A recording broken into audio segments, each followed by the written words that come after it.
Padinha, tem engraçado assim, que eu fui convidar para uma festa de aniversário. A Mitra nasceu em Recife, então era festinha de criança. Aí a mãe da criança falou, a gente vai ter uns cachorro-quentes e tal, e tal. Aí eu fui seca, babando para comer cachorro-quente. Né? Oba, vai ter cachorro-quente. Daí eu, chegando lá, no meio da festa, e eu preocupada, cadê o cachorro-quente? Que esse cachorro-quente não me aparece, eu doida para comer cachorro-quente. E, na verdade, o cachorro-quente lá era carne moída, em vez de ser salsicha, era carne moída, delícia, maravilhoso, uma delícia, come com pão. Mas, tipo, essas histórias assim. Porque eu, a cultura, né? Cultura. Cultura. Eu vindo de São Paulo, né?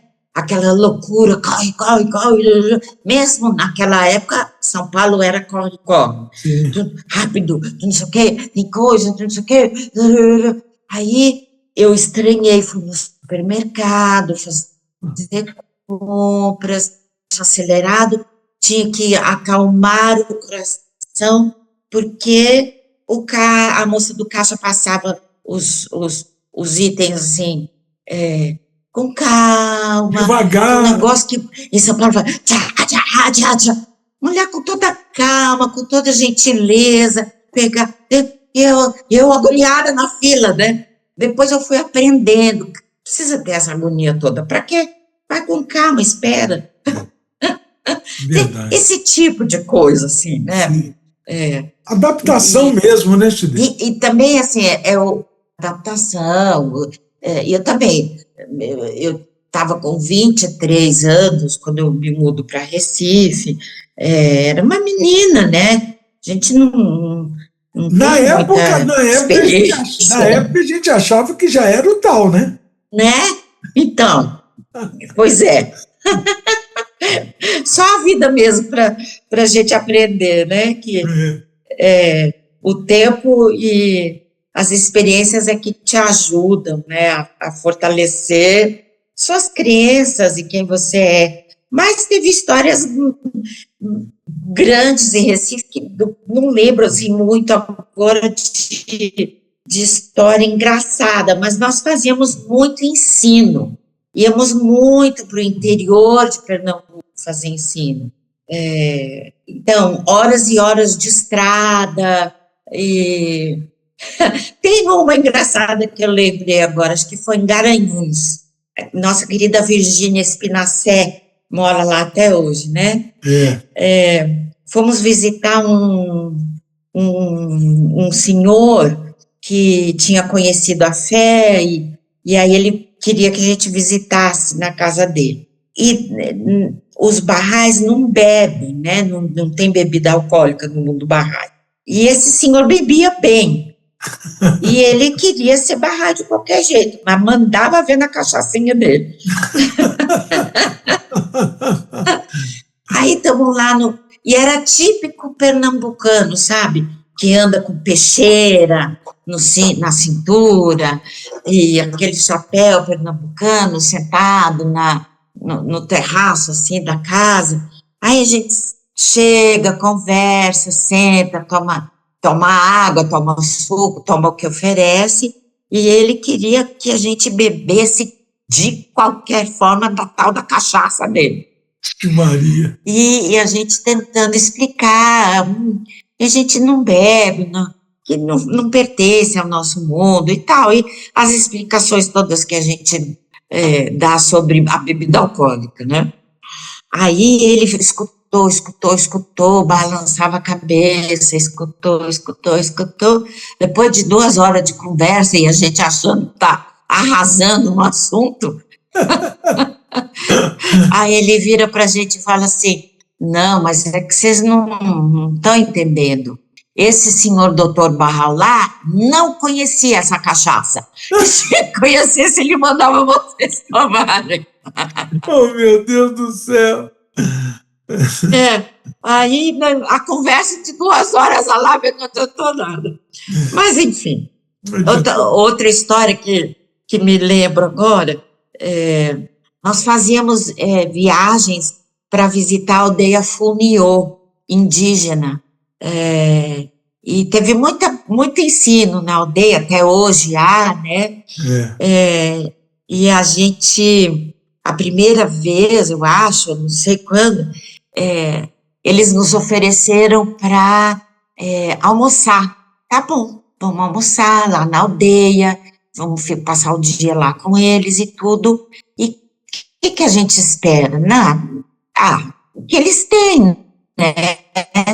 Tem um mar de comidas.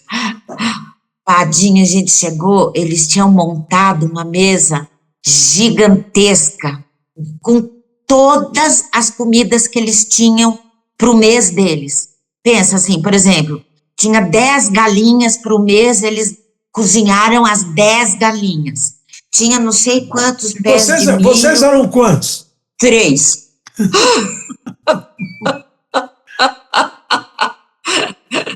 Sabe? Nossa, isso para mim foi um ensino da parte deles para comigo de gentileza, de hospitalidade, né? Eles estão recebendo 3 gatos pingados para almoçar, 3 indivíduos, e botaram a comida toda do mês, montaram essa mesa para essa turma comer. Foi uma situação de extremo respeito, sabe? Da parte deles e da nossa parte de vergonha. E amor. E amor, Nossa Senhora. Então, essa história bonita deles, né? Sem dúvida. Que me marcou bastante de ter tido a oportunidade de viver isso, né? Foi muito legal. Sem dúvida, são aprendizagens. Outra história que me lembrei, outra história agora meio surreal, fomos também visitar uma senhorinha bem idosa na casa dela, para fazer orações, para falar da fé, e conversamos, ela serviu também as coisinhas que ela tinha, ela falou, olha, dá licença que eu preciso dar de mamar para o meu filho. Também na aldeia? Não era nada a ver agora com o povo indígena, não na aldeia. Outro lugar. Ela pediu licença que ela tinha que dar de mamar para o filho. Assim, de cara a gente achou meio estranho, porque ela não era tão jovem assim, né? Para dar de mamar. Aí, daqui a pouco, ela chama a gente para ir ver, o filho dela tinha 20 anos. Ele mamava ainda. Pensa, a gente entrou em choque, né? O que faz com essa informação? E para ela era normalíssimo. E ela tem leite? Normalíssimo. Ela tinha. Pois é. Porque, claro, esse filho também tinha alguma síndrome, não era um jovem rapaz, tinha alguma síndrome que eu não lembro. Mas, assim, esse tipo de situação que a gente tinha que enfrentar, aí, como que lida com isso? Faz o quê com isso? São tantas experiências, né? São tantas aí tem que dizer, né? Não, é normal, então a gente espera a senhora terminar. Mas depois ficamos com aquilo na cabeça, o que faz com isso? Enfim. Tipo, essas coisas aconteceram bastante. Tem muita coisa. Encontrar as crianças, sempre era festa. No começo as crianças vinham bem sujas, né, com os catarreiros pingando. E à medida que a gente fazia esse trabalho de conscientização, até de higiene também, né? Sim. Toda vez que a gente ia, eles apareciam banhados, com a melhor roupa deles, talquinho com no pescoço. Talquinho no pescoço, né? Você viveu muito isso também. Então, era bonito ver, né, uma transformação dos pais, né, agradecendo, sempre com gentileza e com amor, né, nos recebiam com braços abertos, um trabalho super bonito, que existe até hoje, né? Existe até hoje. A gente relembrando, que fala que, como é que é? Lembrar, reviver, viver outra vez, né? Porque realmente não são tantos. Cada história que você contou, eu lembrava de umas 4 aqui, né? Uma bênção de Deus, realmente, essa oportunidade que Ele nos deu de aprender tanto, porque a gente ia com o intuito de ensinar, e a gente, de fato, voltava com muitas aprendizagens, né? A única coisa que a gente fazia quer dizer, a contribuição nossa maior, de fato, era levar para eles os ensinamentos de Deus trazidos por Bahá'u'lláh, que eles desconheciam. Mas a experiência de vida, como viver, como dividir, como respeitar o próximo, como amar o próximo, a gente voltava cheio de lições, né? E também tinha a parte divertida das piadas, né? Por exemplo, você estava contando uma, eu lembrei de 2, assim, que é interessante. A gente voltava do ensino, e Virgínia, naquela época, que hoje mora em Garanhuns, né, como você lembrou, ela morava também em Recife. Ela morava na pensão. A pensão só era de mulheres. E ela que conseguiu convencer Dona Sônia, que era uma outra senhora, dona da pensão, que depois se tornou... Eu lembro dela, ela acendia velas, né? Adorava acender vela. Dona Sônia, nós começamos a... Aí, sim, Virgínia falou, Dona Sônia, eu vou apresentar para a senhora 2 rapazes de Minas, que eles moram na Bahia, eles vão morar agora em Recife. E eu queria ver se não podia morar aqui na pensão, porque a pensão, o pagamento era modesto, não era muito caro, porque era uma casa, não era um hotel, nem... E tinha as refeições incluídas, café da manhã, almoço e janta. E então aí a Dona Sônia falou, mas você sabe que aqui é só menina. Aí, não, mas esses 2 rapazes são verdadeiras moças. E isso, verdadeiras moças, era eu e o Gabriel. Eu e o Pistola. Bom, sei que Virgínia convenceu Dona Sônia e Dona Sônia, vou fazer a experiência de 1 mês. Se esses se comportar direitinho, eles podem ficar. Sim. E ela tinha 2 meninos que eram os filhos dela. Um adotivo e o outro natural. O Jorge e o Francisco. Bom, nos aceitou, nós morávamos no quartinho dos fundos, lá mais longe possível dos quartos principais, que só tinha menina.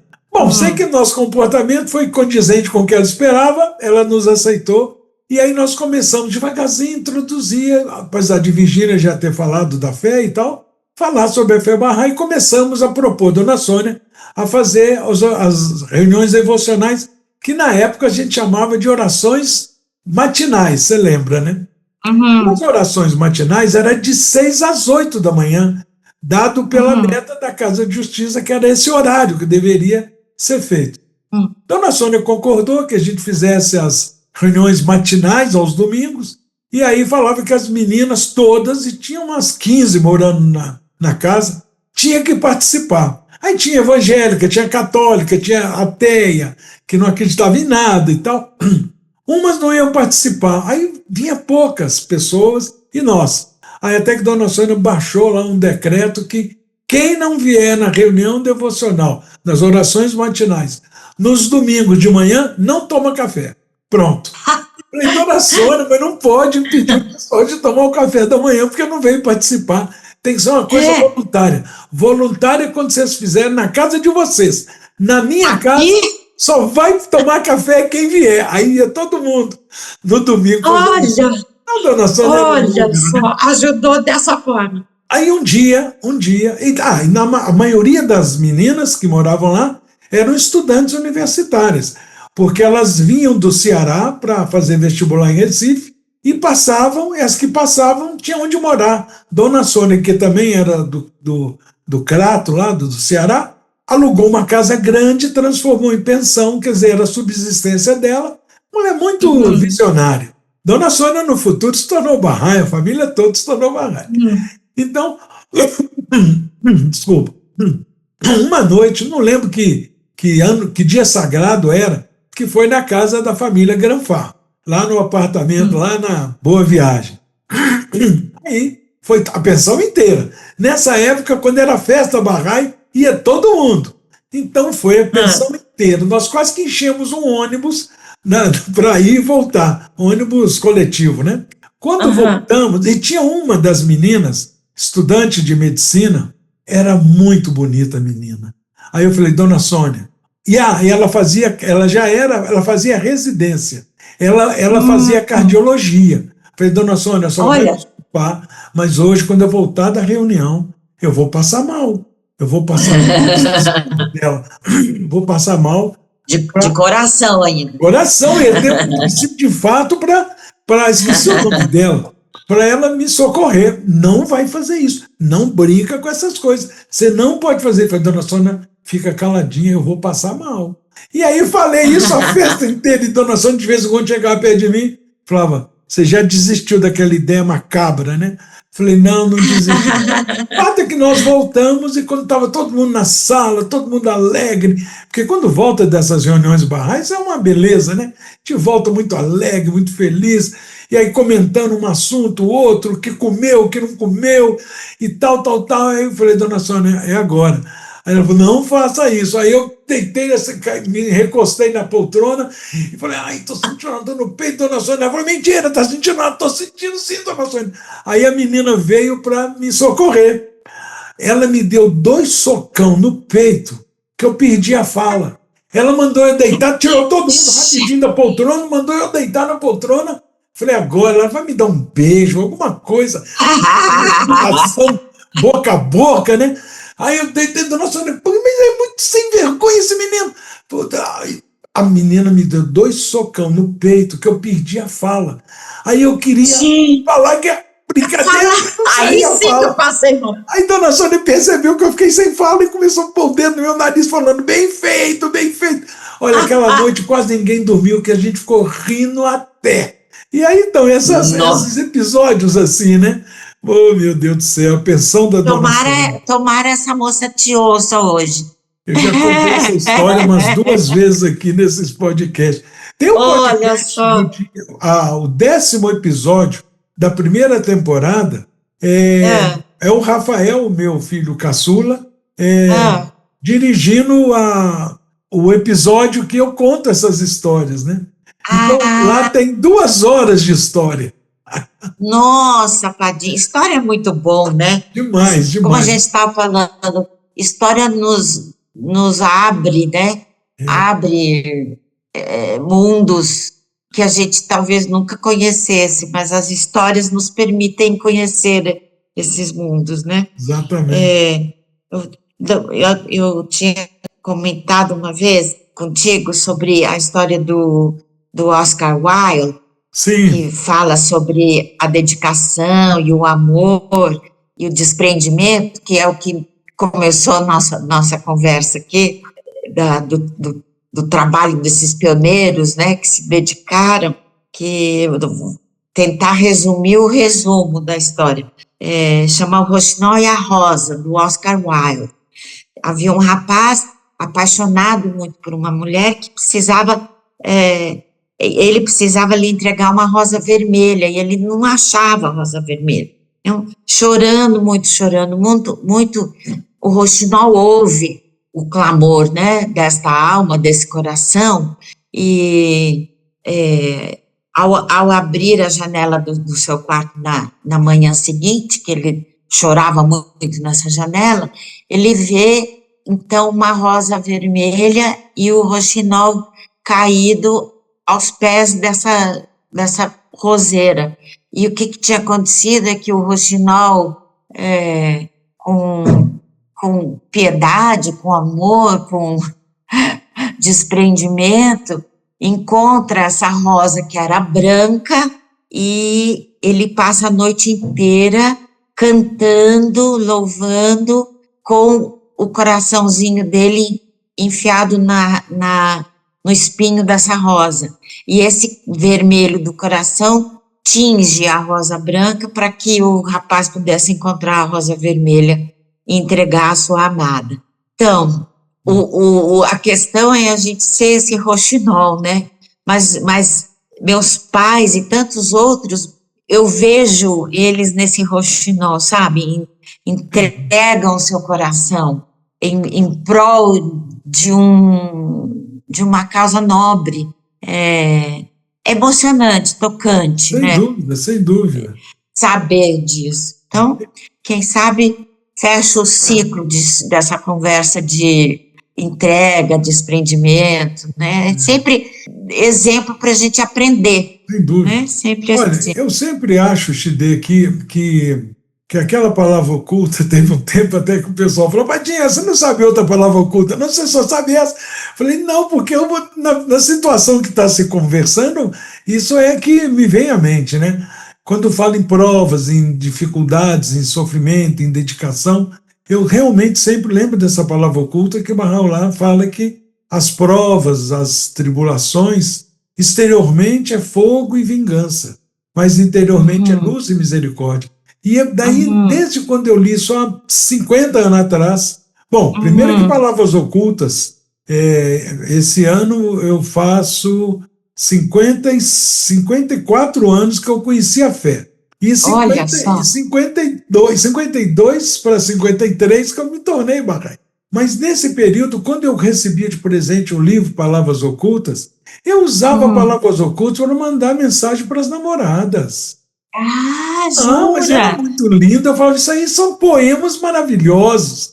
E essa de que exteriormente é fogo e vingança, interiormente é luz e misericórdia, as dificuldades, desde aquela época que eu li pela primeira vez, eu sempre senti isso. Realmente que Uhum, muitas, e a maioria delas, talvez todas, as dificuldades que a gente passa são bênçãos necessárias para aquele momento. Quantas vezes a uhum, gente passa por uma dificuldade que a gente até pensa, puxa, será que eu mereço passar por esse sofrimento? Mas daí, uhum, algum tempo depois, aquele sofrimento que eu achava que eu nem merecia se torna uma bênção, porque descortina um caminho novo que eu jamais teria trilhado se eu não tivesse passado por aquela prova, por aquela uhum. dificuldade. Então, Sim. realmente, os sofrimentos são bênçãos disfarçadas. De fato, Uhum, hoje eu não uhum. tenho dúvida disso. É, Então, essas. outra palavra oculta é quem me ama anseia por tribulações. Isso também tem a ver com essa outra palavra oculta, né? A É. gente precisa das tribulações para o crescimento, né? Senão, Exato. Ninguém quer, né, Chide? Ninguém quer, mas quando a gente passa, mesmo não querendo, são de fato bênçãos, né? São de fato é, bênçãos. E a mas gente. isso a gente, até hoje, né, precisa trabalhar isso, né?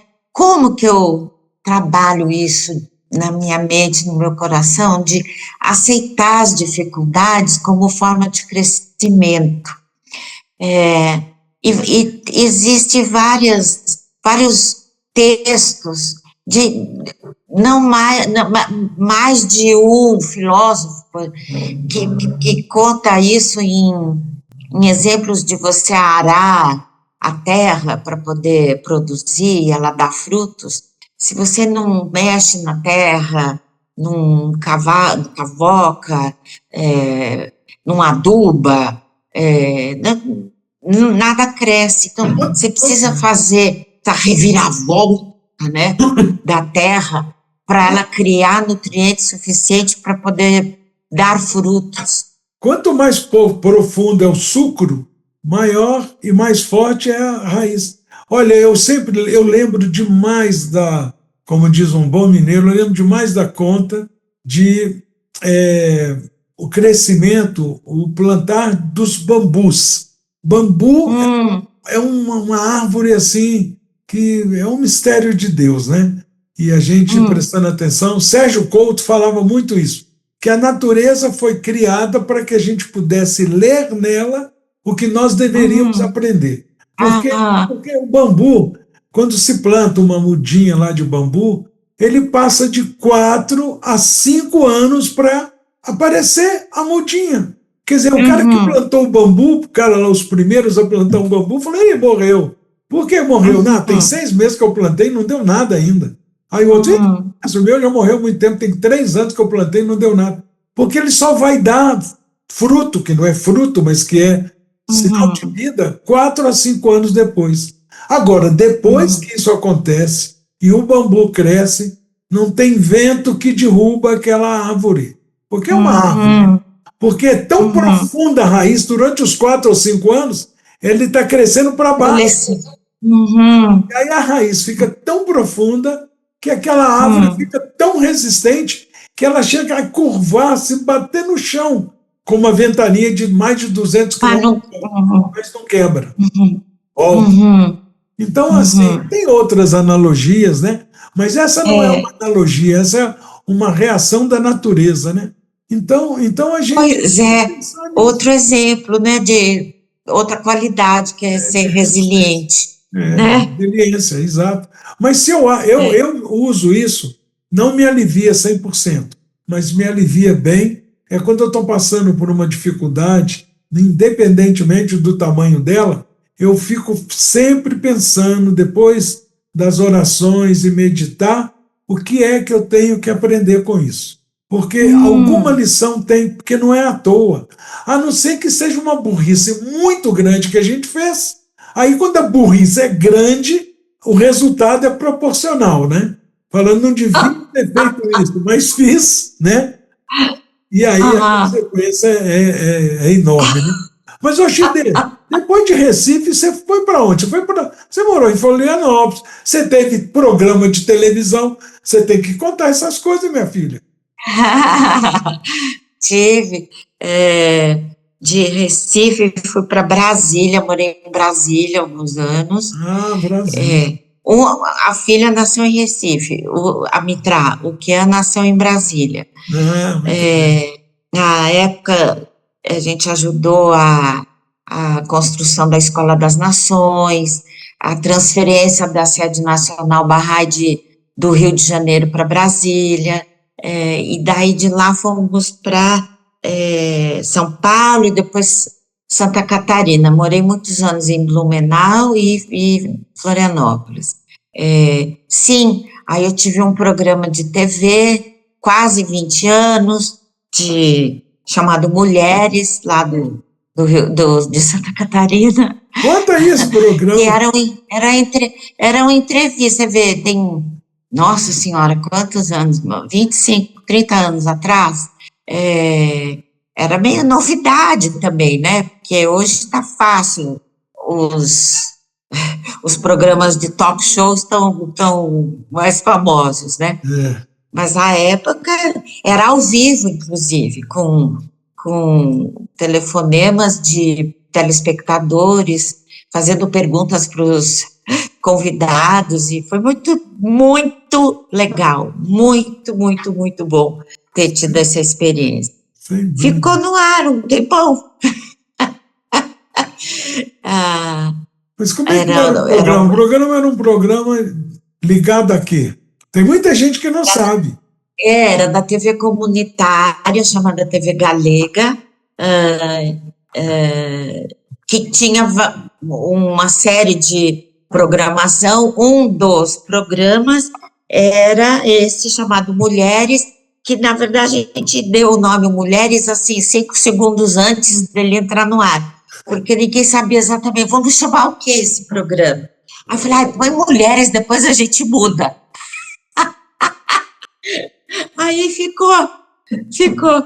E esses programas de televisão são assim incríveis, né? Porque eu sempre digo isso, Chide, olha, você que tem essa experiência enorme nessa área, sabe melhor do que eu. Quer dizer, melhor do que eu não sei nada. É uma coisa assim, que se pudesse fazer um programa só de bastidores, tem um programa de rádio em Belo Horizonte, só que é na área de esporte, que chama Bastidores. É só as coisas assim que acontecem que ninguém está sabendo exatamente. Olha isso aí que você contou, que o programa vai ao ar e 5 minutos antes dá um nome, né? Ficou sem saber, bota isso, depois de troca. E pegou, né? Pegou, menino, tinha uma audiência grande e concorrido, assim, para ir. Daí, então, eu levava muitos médicos para falar sobre saúde, faziam perguntas de todas as áreas. sobre educação, sobre coisas que estão acontecendo nos arredores ali, né? Famosos que iam fazer show, passavam pelo programa, e foi assim, tipo uma escola para quem passou por lá, para trabalhar depois em grandes emissoras, assim, que de verdade foi o que aconteceu com a maioria, né? Que coisa. Tanto técnicos como quem trabalhou nas produções. E, claro, não tinha budget para o negócio ganhar escopo grande. Então, você fazia de tudo. É aquela história de chuta pro gol, é o goleiro, arruma a armação, não sei o quê. Era assim. Então, ao mesmo tempo que apresentava-se o programa, também fazia a produção do programa, né? Teve um programa que algumas vezes podia fazer externa. Então, eu fui gravar no zoológico de Pomerode, que é famoso até hoje, esse zoológico. Tava um frio. Aí a loja que me produzia, né, que fazia patrocinava as roupas, que também não era tão fácil de conseguir, porque tinha que convencer as pessoas que o negócio vai dar certo, que tal. Enfim, aí aquele frio gelado, o que a pessoa me manda para eu vestir? Um casacão enorme, de onça. Ai, meu Deus do céu! Você virou um alvo. Meu Deus. Eu fui lá fazer a matéria com os animais lá do zoológico, chega eu toda arrebentada de onça. Aí os caras do zoológico começaram a tirar sarro da minha cara, né? Mas como que você vem vestida de onça, mulher de Deus? Você vai falar sobre eles. Então eles começaram a brincar comigo que eu ia ficar exposta. Mas, Oxidê, agora brincadeira à parte, era até perigoso, não era? Agitar os animais. Sim, exato. Enfim, mas aí deu-se um jeito, aí tive que tirar, aí frio, vai vestir o quê? Enfim, as gafes que acontecem, muito, né? Outra história engraçada é que tinha um restaurante que fazia propaganda também, né, no programa. Então, mandava comida e chegava de tarde, o programa era ao vivo à noite. Então, chegava o prato de comida à tarde, para mostrar, né, o prato do restaurante fulano de tal. Aí, na hora que eu cheguei, daí estou falando, vamos ver qual que é o prato do restaurante, não sei o quê. Vem comigo, câmera, vamos dar um zoom aqui no prato. Aí o cara dá um zoom, parece uma barata gigantesca no meio do prato. Deus do céu! Ao vivo. O que é que faz? Pronto, eu tirei sarro da história. Eu falei, gente, isso aqui é porque está num estúdio de TV. Aí comecei a desmoralizar o estúdio de TV, né? Porque aquela bagunça atrás do vídeo, né? As coisas caindo, os negócios guardados, arquivo, não sei o quê. Deus do céu. Material do programa de um outro programa, aí aquela confusão. Eu falei, não, agora eu vou ter que mostrar para vocês verem que não é tão organizadinho que nem o cenário. E foi a fé, ficou famoso isso depois. Puxa vida, que coisa. De ter aberto o jogo, né, do negócio da barata. Daí pedimos 1000 desculpas ao restaurante, né, que não é a barata do... Teve uma situação dessa num outro programa de comida também, acho que era a Ofélia, aquela pioneira na área de comida, né, que ela fazia os pratos também ao vivo.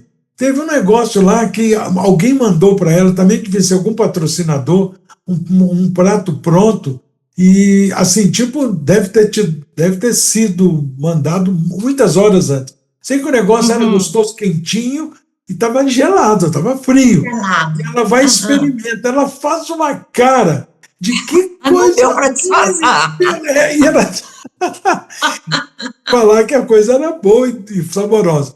Mas deixa eu te contar uma enquanto você pensa em outras aí, porque desse pedaço da sua vida, você tem mais coisa para contar. Nós estávamos em Teresina. Eu já contei isso em outros episódios também, mas quem não ouviu vai ouvir pela primeira vez. Quem já ouviu vai ouvir outra vez. Estava eu e um outro amigo, instrutor lá de Fortaleza, acho que até era o Wilson, em Teresina, fazendo atividade de ensino. A gente ia passar lá alguns meses e tinha uma reunião de jovens, mas muito alegre, muito legal, na sede local de Teresina, sede Bahá'í local. E nós íamos na televisão para pedir um horáriozinho lá para fazer uma propaganda, ou pelo menos deixar um folheto, avisar do dia e da hora das reuniões de jovens. Aí nós chegamos na televisão, na emissora que era a repetidora da Globo, aí afiliada, né? E aí o rapaz, o que nos atendeu, que era um dos responsáveis pelo programa, pelo jornal Hoje local, falou: nossa, vocês caíram dos... Depois que a gente falou o que a gente queria, falou: nossa, vocês caíram do céu. Era para a gente entrevistar hoje aqui uma professora falando sobre educação, e ela ligou há poucos minutos atrás falando que não está se sentindo bem de saúde e ela não vai poder ir. Então nós já estávamos aqui preparando entrevistas antigas e tal, fazer pequenos cortes para colocar no horário dela. Ela tem 20 minutos. Vocês não querem fazer uma entrevista ao vivo? Como é que a gente ia falar não, né? Aí nós, claro, pronto, lá vão os dois fazer entrevista sobre a fé Bahá'í, e o cara nem nunca tinha ouvido falar em fé Bahá'í, o entrevistador. E para ele não passar por ignorante, nós tínhamos um folheto, você deve lembrar, um folheto de 5 gomos, que era assim: o que é a fé Bahá'í? Tinha resposta. Onde os Bahá'ís vivem? Quantos Bahá'ís tem no Brasil? Coisas assim, bem pergunta e resposta. Falei: olha, se o senhor pegar esse folheto e fizer a pergunta, a gente pode responder. Vocês sabem as respostas de cor? Eu falei: não, a gente não sabe de cor, mas sabe responder o que é a fé Bahá'í, por exemplo. E o senhor vai poder usar como um roteiro. Nossa, fantástico, vocês caíram do céu. E lá vamos nós para a entrevista. E pronto, foi feita a entrevista, tudo correu às mil maravilhas, acabou o tempo, passou do tempo, e aí ele falou assim: olha, nós já estouramos o nosso tempo. Para encerrar, eu gostaria de ter a opinião de vocês. Eu li uma matéria, não posso dizer quem, porque é uma questão de ética, um jornal do Rio de Janeiro escreveu uma matéria, um jornalista escreveu uma matéria dizendo que essas reuniões de jovens, da qual os senhores estão nos convidando os jovens da cidade, é uma verdadeira lavagem cerebral. O que você quer dizer? Nossa Senhora, engoli seco ali. Que situação? É uma situação bem desconfortante, né? Super saia. Acho que não tem nem saia aí para ser saia justa, né? É sem saia. Aí eu falei: olha, o senhor não pode dizer qual é o nome do repórter, nem o jornal, então a gente não pode dizer que tem credibilidade. Mas uma oportunidade o senhor está nos dando, que a gente queria agora, então, convidar, sem responder, porque isso não é verdade, mas a gente gostaria de convidar agentes da Polícia Federal, o delegado de polícia da cidade, as autoridades para irem participar dessa reunião de jovens que nós estamos fazendo aos sábados. E aí eles todos verão com os próprios olhos, ouvirão com os próprios ouvidos e não com o ouvido alheio. E aí não tem dúvida. Então tá, muito obrigado, está esclarecido. Então as autoridades constituídas da cidade estão convidadas para a reunião de jovens na sede local de Teresina, a rua Idelmerezo. E acabou o programa. Eu quis enforcar o cara, né? Falei: isso não estava no negócio, na entrevista, isso não estava no folheto, né? Eu falei assim: mas vem cá, quem é esse jornal? Que jornal é esse? Quem é esse repórter? Ele falou: não tem nada disso não, rapaz, eu inventei. Porque a entrevista foi maravilhosa, eu queria terminar assim, sabe, bombástica. Falei: bombástico? O senhor podia ter realmente, olha, você imagina? Então, quer dizer, a saia justa tem de todos os lados, mas eu acho que essa da barata ganhou. Foi. teve agora lembrei também, no início do programa, eu sempre lia ou fazia algum texto que tivesse a ver com o assunto da entrevista do programa, ou não. Uhum. E como você usava muitas palavras ocultas para fazer esse texto de abertura, como você fazia para mandar para as namoradas, eu fazia para mandar para o público. E nem todas eu sabia de cor, né? Então, tem aquele GC que está escrito quando os jornalistas leem, né? Aparece o texto na tela e você lê, interpreta o texto, né? Então não precisa saber de cor. Nesse dia, o tal do negócio estraga. Sim. E eu, tá, então vou ter que lembrar bem bonitinha o conteúdo dessa palavra oculta. E por azar meu, era uma palavra oculta enorme, gigante, assim, não era só 3 linhazinhas. Aí eu falei, não, eu vou lembrar isso tudo em segundos, né, porque, tipo, entrou no ar, o troço estragou, não é que eu já sabia que estava estragado, na hora de passar, pifou. Aí em segundos eu tentei, e geralmente as palavras ocultas sempre começam com ó filho do ser, ó filho do espírito, ó filho do homem, ó alguma coisa. E eu comecei, ó filho do espírito, daí não lembrava o resto. Isso de novo, em segundos. Tá, então vou fazer outra. Ó filho do ser, também não lembrava o resto. Então, eu comecei, eu fiz o texto tudo com ó, Senhor, ó, filho do amor, ó, filho do Senhor. E eu ia tentando lembrar e não lembrava. Isso. Só vinha a introdução. Pronto, aí eu falei, não, vou desistir, tá, deu, pronto, vai para a vinheta e volta para a entrevista. E sempre tinha feedback da audiência. Aí, no fim do programa, chegou uma mensagem de uma telespectadora falando, tem uma mosca aqui, por isso que eu estou fazendo assim, falando que, mosquita, sai, que ela ficou muito emocionada com a abertura do programa, que ela nunca tinha sentido algo tão forte e que tocou muito o coraçãozinho dela e foi importantíssimo que ela tivesse ouvido aquilo. E, na verdade, eu não falei nada. Eu acho que não foi o texto. É o espírito, sabe? Eu falei, gente, eu preciso ligar para essa mulher. Aí liguei lá da TV para ela, né? Porque a pessoa ligava, deixava o recado, deixava o telefone e a secretária que anotava passava para a gente depois. Aí eu liguei, conversei com ela ficou toda feliz. Eu falei, a senhora me desculpe, porque o texto não era bem esse, eu que não estava lembrando. Ela, não, minha querida, aí acalmou meu coração, sabe? Não, minha querida, foi maravilhoso tudo que você falou, eu precisava ter ouvido, e tal. Eu fiquei toda feliz, bom. Eu acho que essa hora, sabe? Eu acho que essa hora é coisa mística, sabe? Quer dizer, a sua intenção era verdadeira, ó filho do homem, e você não lembrava o restante da mensagem de Bahá'u'lláh. Mas tem uma outra mensagem que ele fala, ó filho do espírito, ó filho, entendeu? O filho da luz. Isso aí para ela era tudo. Nossa, que legal, que legal. Foi.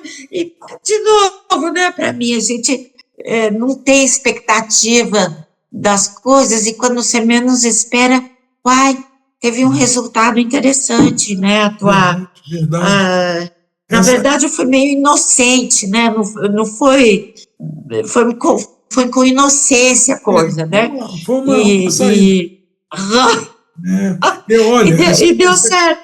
Essa questão de expectativa para mim é uma coisa muito séria, sabe? Porque eu estava, não lembro se foi na inauguração dos patamares ou foi peregrinação, na Terra Santa. eu estou dentro do santuário do Bab, e aí entra gente, sai gente, estava cheio, e entra e sai, mais entrava do que saía, e eu sentado lá fazendo oração. Aí me passou uma coisa na cabeça, falei, o que eu iria pedir ao Bab, e Abdu'l-Bahá, que também estava ali, que eu teria que aprender. Mas eu queria estar sozinho, se eu ficasse sozinho aqui. Impossível isso, né? Aí, depois de eu ter pensado isso, eu fiquei com o olho aberto, olhando as pessoas entrando, saindo, cada um do seu jeito, cada um com a sua maneira de demonstrar a sua devoção, e eu percebi que começou a sair mais do que entrar. Sair mais do que entrar. De repente, eu fiquei sozinho. Falei, meu Deus do céu. Aí o que me veio na cabeça foi aquilo que eu pensei. Atendeu o teu desejo. Alguns minutos atrás. O que eu iria pedir ao Bab e Abdu'l-Bahá? Aí eu fiz isso. Fiz um lá que arrumou a dificuldade e pedi o que eu preciso de aprender. Shide, o que me veio na mente depois que eu terminei de fazer a oração e pedir é não ter expectativa. Olha! Sabe aquele folhetim que a gente tem do guia, né, dos lugares que vai visitar? Eu só tinha aquilo de papel no bolso, tirei aquilo do bolso, peguei a caneta e escrevi no próprio folhetim. Não ter expectativa. Até hoje eu tenho, eu não aprendi não, mas eu continuo tentando. Mas não ter expectativa leva a gente a não ter julgamento. E não ter julgamento faz você gostar das pessoas com que elas te oferecem. É um negócio complicado de conseguir. Com algumas pessoas eu consigo. Tem outros que pisam muito feio na bola, eu não consigo ainda. Entendeu? Mas isso que você falou é muito interessante, porque é isso aí. Você não teve expectativa, o que saiu do seu coração, da sua boca aquele dia, foi só o enunciado da palavra oculta.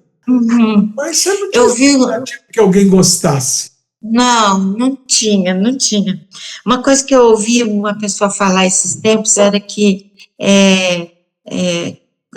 sobre julgamento dos outros, né, com você. Aí a postura era esse tanto que eu consigo dar, sabe? Isso que eu sou, isso que eu consigo ser. É esse tanto de amor e alegria que eu consigo ser. Se é suficiente para você, beleza. Se não é, paciência, sabe? Porque a gente vive também até sempre querendo agradar, né? Ser uma pessoa que esteja de boa praça, né, com o próximo. Mas isso para mim foi uma fala importante, porque o fato de você ser, eu estou falando disso por causa da educação familiar e dessa coisa de ter que carregar o legado e não decepcionar a educação que você teve dos seus pais e tudo que eles se sacrificaram e criaram coragem para servir, né, a humanidade. Então você fica meio que na expectativa que você faça jus a isso, né, como comentamos. Mas esta fala eu achei interessante, que você vai fazer esse trabalho, mas no teu quinhão, o teu quinhão é X, ok, que seja esse, né? Mas você sabe que isso eu também compartilho com esse seu sentimento, mas hoje eu posso dar mais do que 10 anos atrás. Hoje eu posso dar muito mais do que 20 anos atrás. Então eu acho que eu posso dar mais hoje do que eu vou dar daqui a 5 anos. Tá certo. Assim, porque essa questão da expectativa que eu menciono, além dessa importante que você colocou, da gente querer ter que honrar, o ter é por amor, né? Ter que honrar o legado dos nossos pais é por amor. A minha mãe me deu uma educação tão Bahá'í, sem nem ter noção do que é fé Bahá'í, que quando eu encontrei a fé Bahá'í, eu falei, poxa, é isso que mamãe ensina em casa. Quando conheceu a fé Bahá'í, ela é católica, devota de Santo Antônio de Pádua, daí meu nome. Então, assim, nunca fomos aqueles católicos carola de. Bom, eu ia na igreja, na missa, todo domingo para ver as meninas, mas não necessariamente para ter com Jesus, entendeu? Mas eu aprendi a amar Jesus e tal, como um bom católico. Mas quando ela conheceu a fé Bahá'í, ela falou: não, meu filho, mas é isso que a gente faz, não é? Eu falei: mãe, por isso que eu me tornei Bahá'í, por isso, porque, sabe, eu lembro que meu pai, quando morreu, eu tinha 10 anos de idade, era eu com 10, a minha irmã do meio com 8, Maria José, e a Kátia com 4 anos. Então, ela ficou com 3 crianças, né? E toda noite a gente ia para a cama dela fazer pelo menos meio terço, rezar. Olha! E a comida era arroz com feijão. E muito bom, graças a Deus. Aí eu falava: mãe, a gente toda noite vem para o quarto aqui da senhora para rezar e agradecer a Deus. E na casa do fulano, na casa do ciclano, tem queijo, tem goiabada, tem bife, tem batata frita. E aqui em casa é só arroz e feijão. Ela falou: meu filho, nós estamos toda noite rezando, agradecendo a Deus, para que mamãe continue tendo saúde, para trazer o arroz com feijão, porque você pode ter certeza que isso não vai ser para sempre. Então nós estamos rezando para que não piore, nós estamos rezando para que melhore, e agradecer até agora. Então a minha infância... Que bonito isso. Isso. Com 16 para 17 anos, eu conheci a fé Bahá'í. Aí a história é outra e é grande. Mas, então, assim, essa expectativa é no sentido de que, por exemplo, a gente vai numa reunião Bahá'í, aí não encontra o fulano, nem a ciclana, nem... Mas cadê o fulano? Aí a gente, sem querer, a gente se acha melhor do que o outro, porque nós estamos e o outro não veio. E o outro não está tão dedicado quanto eu sou dedicado. Esse tipo de julgamento e que cria uma expectativa de que o outro tem que ser, quando eu sou direitinho, entre aspas, ele teria que ser também, entendeu? Quer dizer, se a gente simplesmente tentar fazer o que a Abdu'l-Bahá nos ensina, que é olhar as características boas e esquecer as ruins, as que não são boas, a gente vai viver melhor. Não é fácil, não é fácil. Mas acho que esse é o padrão, né, Chide? Essa orientação de Abdu'l-Bahá é muito tocante, né? Se a pessoa tem 9 defeitos e a 10ª é uma qualidade, concentra nela, né? Esquece as outras, né? Não veja, concentra na qualidade. Você sabe quando é que a gente consegue isso? Quer dizer, a minha lembrança muito forte é quando você encontra aquela pessoa que você vai amar, que você vai casar, que você vai namorar. Quando a gente era jovem, e se a gente olhava para aquelas meninas, eu no caso, e você para os meninos, que você achava encantador, que você tinha o coração seu batia mais forte um pouquinho, perdia um pouquinho o apetite quando via, dava aquela friozinho na barriga, essas coisas todas que acontecem, naquele momento a gente está conseguindo fazer isso. Está vendo só as qualidades dele e dela. Pois é. Entendeu? Nessa ordem. Então, quer dizer, quando a gente está amando, quando a gente está enamorado de alguém, a gente consegue isso. A questão é que depois que a gente conhece a pessoa e vai conhecendo cada vez mais, não sei que diacho é que acontece na cabeça da gente, a gente começa a perceber mais os defeitos do que as qualidades, né? A gente fica apaixonado por todo mundo. A Abdu'l-Bahá fala isso também, né?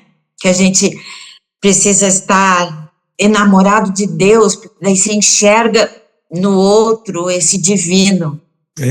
Outro dia, não sei onde que eu estava lendo, sendo uma epístola de Abdu'l-Bahá, estava lendo em algum lugar, tem uma mensagem da Casa de Justiça recente sobre a família, que é essa de 19 de março, que é muito linda demais. Acho que todas as famílias tinham que se reunir e ler e estudar essa mensagem, porque é muito poderosa. Eu não sei se é nela, mas tem um momento em que ela fala que a gente deveria colocar Bahá'u'lláh no centro das nossas vidas. Nesse momento, aquele que está nos vendo, nos ouvindo, que é católico, tem que colocar Jesus. O judeu tem que colocar Moisés. Cada crente na sua religião, colocar aquele manifestante que Deus mandou. porque é nele que a pessoa tem amor e crença. Se conseguir colocar Jesus no centro da vida de um católico, de um evangélico, ele vai amar todo mundo. Deveria, porque esse é o conselho de Jesus. Então, se a gente consegue colocar Bahá'u'lláh no centro das nossas vidas, as nossas famílias vão viver em torno do que Bahá'u'lláh, do que Deus, através de Bahá'u'lláh, trouxe. E aí sim a gente vai, acho que, conseguir um pouco melhor, com melhor qualidade, esse conselho que você mencionou de Abdu'l-Bahá, de 10 características, se uma só é boa, esquecer as que não são, né?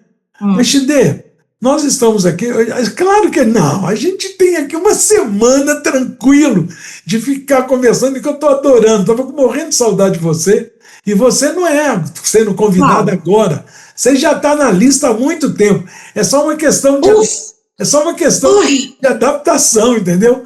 Arruma meu ego agora. Não, mas você é muito querida, você é muito querida. Chide, as pessoas que estão nos vendo, sempre eu faço essa colocação, porque a gente sempre recebe esse questionamento. Você que é pioneira, que já nasceu num lugar, foi para outro e morou em tantos outros, tem tanta experiência, não só no ensino, mas também profissional, que conselho você poderia dar para as pessoas que estão nos vendo, nos ouvindo? Muitos não veem, muitos só ficam escutando enquanto está dirigindo, lavando louça, fazendo comida e está ouvindo o podcast, né? Que conselho você daria para que ela pudesse sair como pioneira? Ou que ela pudesse servir a fé, servir a humanidade, né? Mais do que ela já faz hoje. É difícil dar conselho, né? Difícil. Muito difícil. Eu acho que, sobre tudo isso que a gente conversou, é a pessoa buscar qualidades que o ajudem, né, a servir.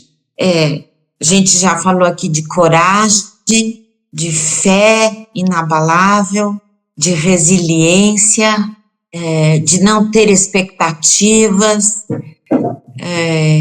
e de procurar ser pessoa que esteja para ajudar a melhorar o mundo, não importa como, né? Se você vai fazer um cafezinho ou vai projetar um foguete. Toda forma de serviço é forma de crescimento, né? De ajudar, empurrar a humanidade para viver em paz, né? Eu acho que são muitas características que a gente precisa para servir melhor a humanidade, mas acho que na medida que a humanidade for adquirindo todas as suas qualidades sociais também, vai ser mais fácil você lidar, né? Por exemplo, se a justiça prevalece em todos os canais de vida social, você não precisa ser tão esforçado ou ser um indivíduo diferente se você é justo. Todo mundo tudo é justo. Há equilíbrio, né? Eu não sei se isso ajuda alguém a pensar, mas trabalhar para adquirir qualidades que o ajudem a ser firme e servir. Com certeza, com certeza. Chide, você não falou, hoje você tem um empreendimento, como é que é o empreendimento aí? Faz uma propaganda, de repente a gente tem muita gente falando, nossa, eu não sabia, agora que eu sei, já sei onde eu vou procurar. Então, eu foi inspirado na minha mãe. Eu faço agora culinária persa e gosto muito do assunto, sempre gostei, eu sempre gostei de receber pessoas e fazer comida e ter a casa cheia, repleta de amigos. E preparar a comida é um ato gostoso.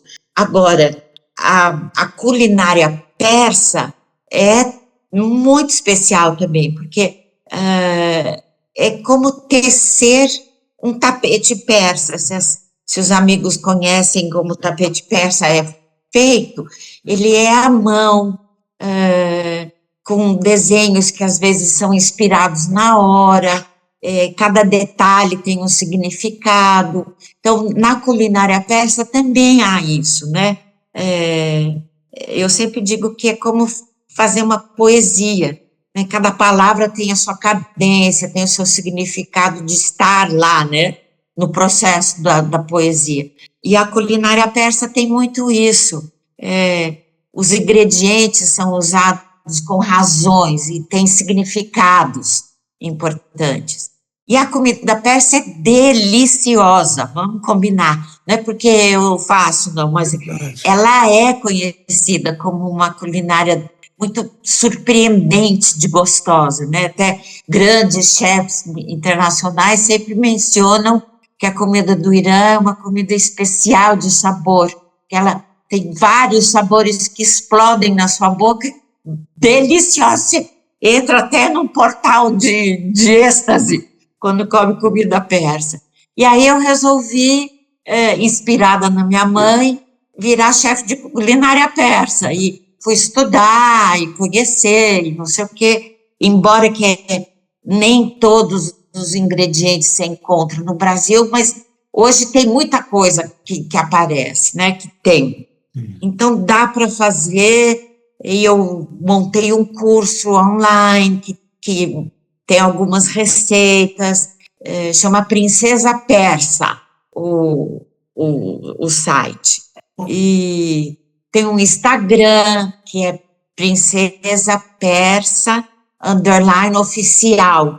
Eu posto fotos das comidas e dos eventos. Então, Princesa Persa _oficial, né?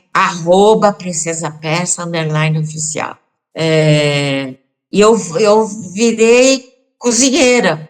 Agora eu vou nos lugares, eu preparo nas casas das pessoas, almoços, jantares, eventos, e virou um momento cultural gastronômico, porque eu conto a história do prato, da onde surgiu, por que tem aqueles ingredientes, enfim.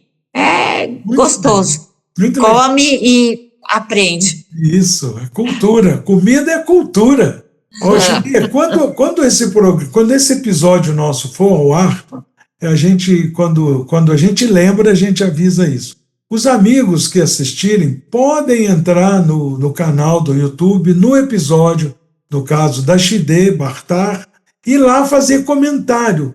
Não só comentário no dia que for ao ar. No dia que for ao ar, é um chat ali, ao vivo. Quer dizer, o programa não é ao vivo, o episódio não é ao vivo, mas está indo ao ar naquele dia, está ao vivo. Então pode fazer comentário. Mas tem um outro cantinho mais embaixo, que é comentário sobre o episódio. Que isso pode ser comentado em qualquer momento, mesmo depois que sair do ar. Fica lá no canal. Nesse canal, eu vou pedir você que entre no seu próprio episódio e escreva lá tudo isso, o chat, o site, o endereço do Instagram. E onde você tiver. Porque os amigos interessados te procuram aí, pode fazer esse casamento de cultura com comida, né? Comida cultural. Eu vou para qualquer lugar. Se me chamarem em Manaus, eu vou. Pronto. Isso aí, não tem, mas é pau para toda obra. Já fui para a Argentina fazer um evento de culinária persa. Então pode me chamar. Tá certo, tá certo. Nossa, que legal, que legal. Shide, você sabe que quando a gente começa o nosso episódio, a gente não te apresenta. A gente também não despede de você, porque a vontade é de ficar aqui batendo papo. Então a despedida é sua. Olha, meu amor, eu agradeço muito, eu tenho amor muito grande por você, sua família, e fico feliz que você me chamou, viu? Não vou ter mais ciúme. Não, tranquilo. Fico muito feliz. Muito obrigada por esse convite. Nós que agradecemos. Você abrilhantou em muito esse programa. Um beijo bem grande para você. Para você também. Para você também. Beijo. Obrigado. Tchau. Tchau.